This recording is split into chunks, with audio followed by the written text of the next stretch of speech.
नमस्कार मंडळी, आज आपण बघणार आहोत पालक पुरी. तर हे बघा, पालकसाठी मी थोडासा पालक बॉईल करून घेतला आहे. मी हिरवी मिरची जिरे आहेत आणि हे बघा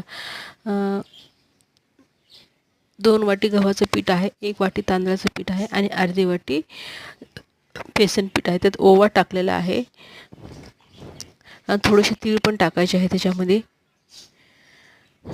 आणि थोडंसं तेलाचं मोहन घालायचं आहे. हे तेल जास्त आहे पण थोडंसंच घातलेलं आहे मी, बघू शकता. आणि हे सगळं एकजीव करून घ्यायचं आहे.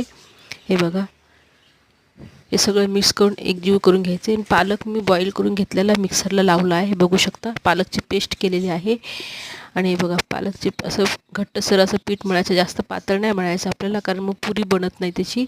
हे बघू शकता, अशा छोट्या छोट्या पुऱ्या करून घेतलेल्या आहेत मी. व्हिडिओ शूट करायला कोणी नाही आहे म्हणून मी एका हातात मोबाईल घेऊन एका हाताने काम करत आहे, समजून घ्या तुम्ही. हे बघू शकता, अशा छान छान पुऱ्या किती छान अशा टम्म फुगलेल्या आहेत.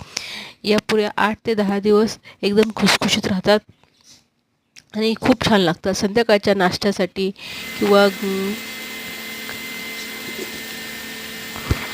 चहासोबत खाण्यासाठी. ही पुरी खूप छान आहे, नक्की एकदा ट्राय करून बघा. आणि माझी रेसिपी कशी वाटली नक्की कमेंट करून सांगा. धन्यवाद.